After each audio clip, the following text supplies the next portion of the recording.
Parliament budget సమావేశాలను అదానీ వ్యవహారం కుదిపేస్తోంది. ప్రతిపక్షాల ఆందోళనలతో ఉభయ సభల్లో వాయిదాల పర్వం నడిచింది.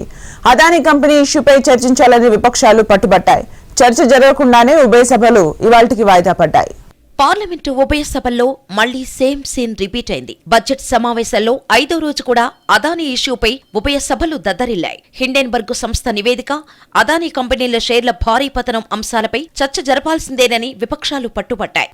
ఉదయం 11 గంటలకు ఉభయ సభలు ప్రారంభం కాగానే అదానీ వ్యవహారంపై చర్చించాలని వాయిదా తీర్మానాలు ఇవ్వగా ఉభయ సభల సభాధ్యక్షులు తిరస్కరించారు. రాష్ట్రపతి ప్రసంగానికి ధన్యవాద తీర్మానంపై చర్చ జరిపేందుకు విపక్షాలు సహకరించాలని సభాపతులు సూచించారు. దీంతో ప్రతిపక్ష ఎంపీలు ఆందోళనకు దిగారు. ప్రభుత్వానికి వ్యతిరేకంగా నినాదాలు చేశారు. లోక్సభలో స్పీకర్ పోడియంలోకి, రాజ్యసభలో వెల్లోకి దూసుకెళ్లి ఎంపీలు ఆందోళనకు దిగారు. పోడియంలోకి దూసుకొచ్చి ఆందోళన చేయటం భారతీయ సంప్రదాయం కాదని స్పీకర్ ఓం బిర్లా వారించినా సభ్యులు వినిపించుకోలేదు. అటు రాజ్యసభ కూడా విపక్ష సభ్యుల నినాదాలతో మారుమోగింది.